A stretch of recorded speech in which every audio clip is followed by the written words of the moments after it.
Good day everyone, I'm Teacher Teens and welcome to my YouTube channel. In this video, we will discuss about factor theorem.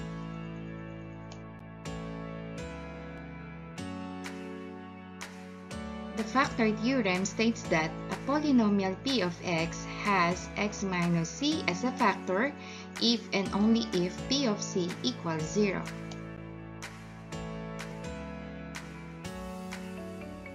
Let's have now examples for factor theorem. Determine whether the second polynomial is a factor of the first polynomial. Example number 1, x squared minus 5x plus 6.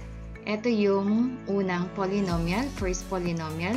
At ang ikalawang polynomial natin ay x minus 2. Unang gagawin, kagaya din sa remainder theorem, yung second polynomial ay equate natin sa 0.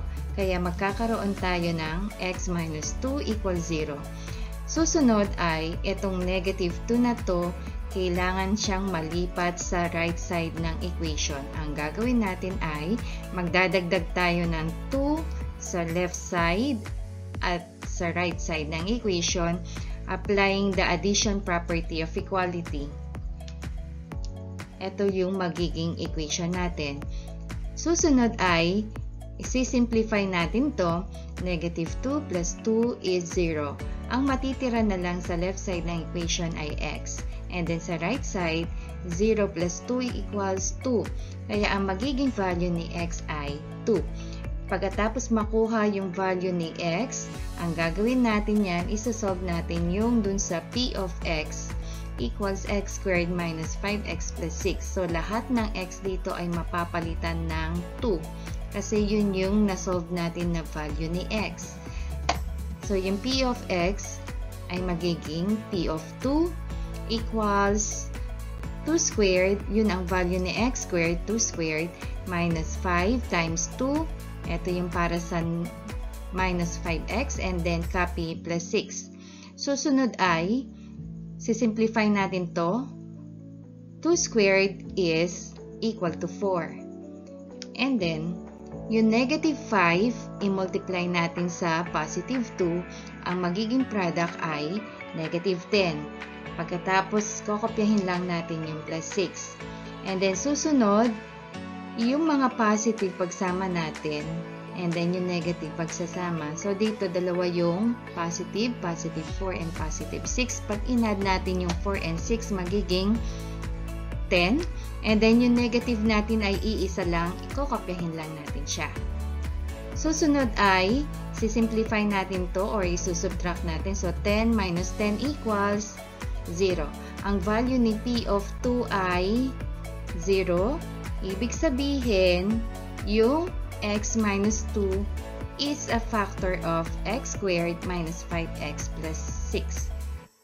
Applying the factor theorem. Sa factor theorem kasi, masasabi natin na factor ng first polynomial yung second polynomial kapag magiging 0 yung sagot dito.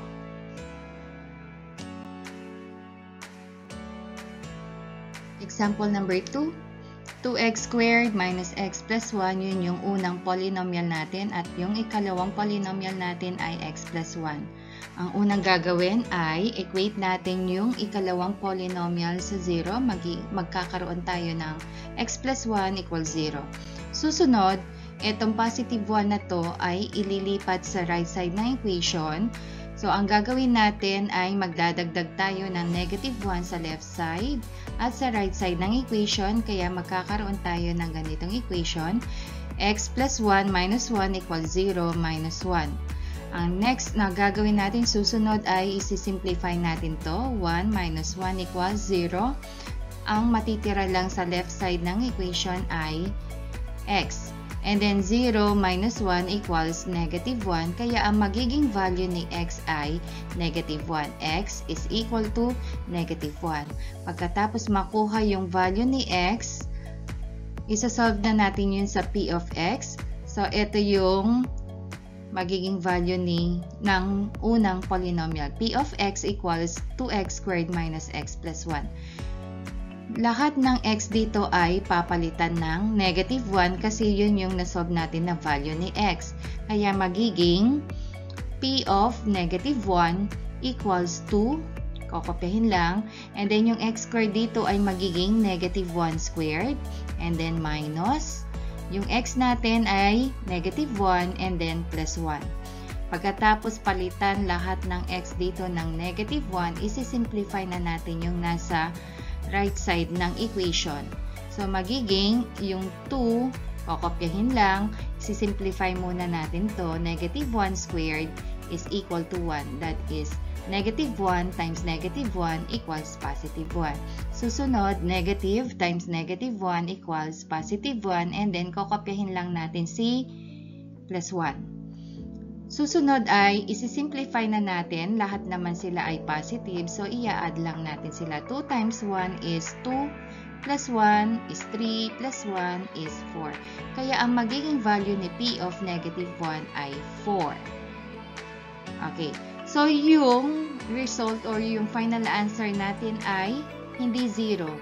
Ibig sabihin, yung x plus 1 is not a factor of 2x squared minus x plus 1, applying the factor theorem.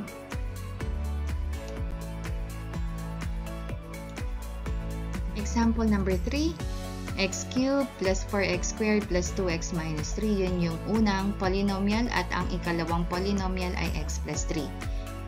Unang gagawin, equate natin si x plus 3 sa 0, kaya magkakaroon tayo ng equation na x plus 3 equals 0. Susunod, itong constant term na positive 3 ay ililipat dapat natin siya sa right side ng equation, kaya ang gagawin natin ay mag-a-add tayo ng negative 3 sa left side at sa right side ng equation, applying the addition property of equality, kaya magkakaroon tayo ng ganitong equation, x plus 3 minus 3, ito yung nadagdag natin, equals 0 minus 3.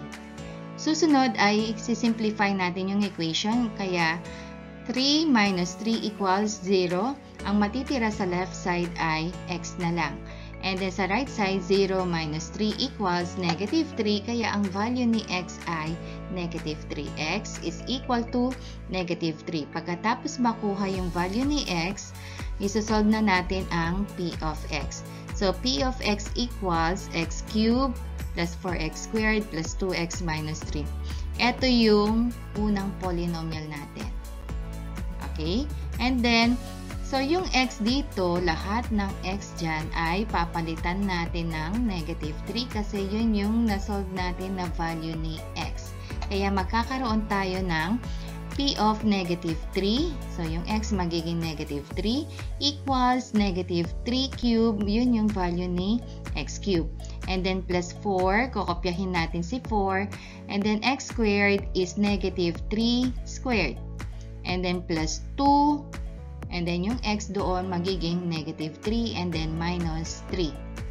Susunod ay isi-simplify natin yung nasa right side ng equation. Kaya, yung negative 3 cube ay negative 27. Ibig sabihin, negative 3 times negative 3 is positive 9 times negative 3 equals negative 27.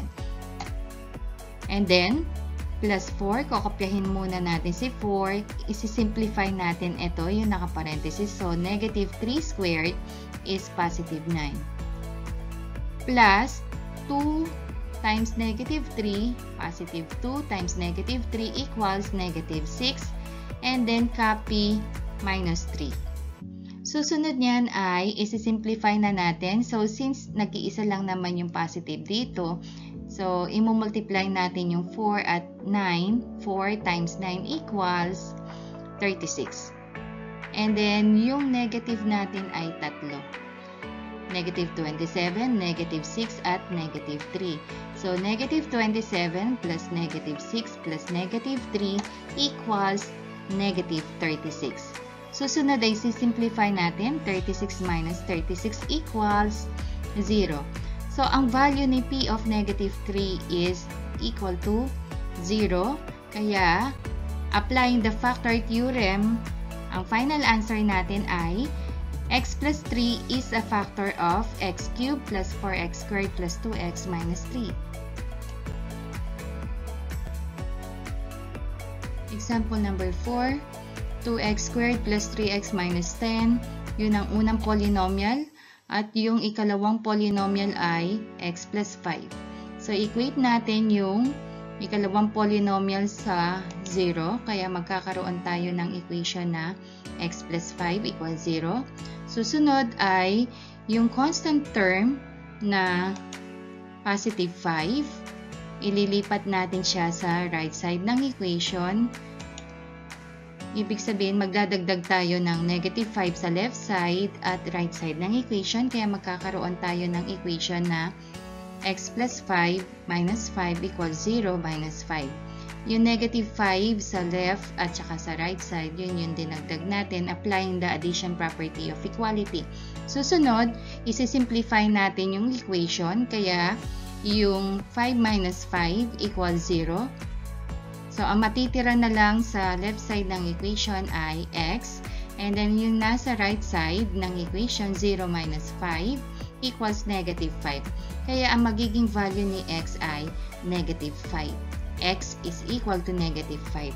Pagkatapos makuha yung value ni x, isosolve na natin yung p of x. So, p of x equals 2x squared plus 3x minus 10. Yung value ni x, yun yung first polynomial, yung unang polynomial.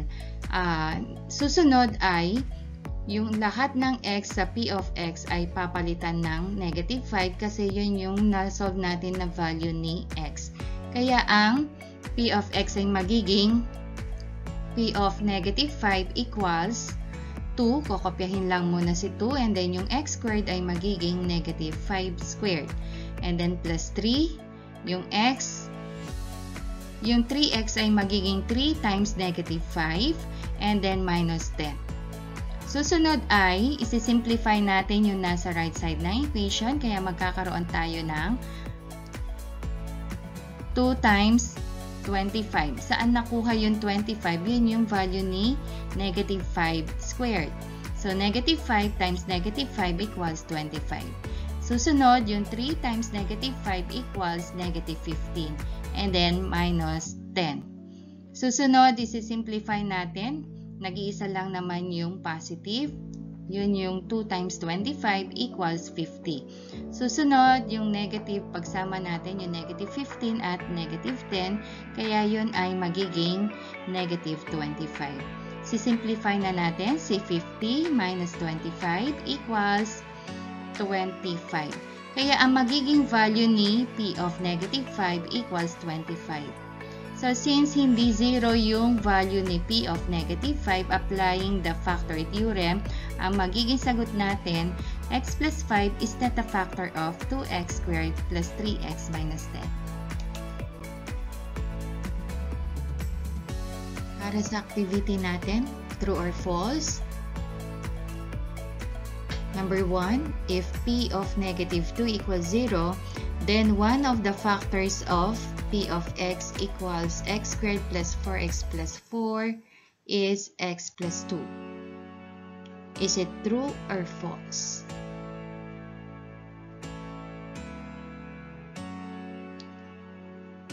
So, ang sagot natin ay true. Bakit true? Dito, applying the factor theorem, 0 yung value dito. So, ibig sabihin, yung x plus 2 ay factor ng p of x. And then, makikita nyo, ito yung value ni x, diba? Negative 2. So, pag ginawa nyo siyang polynomial, yung negative dito ay magiging positive. Kaya, ang factor ay x plus 2.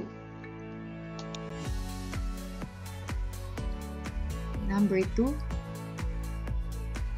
if p of 3 equals 0, then one of the factors of p of x equals x squared minus 5x plus 6 is x plus 3. Is it true or false?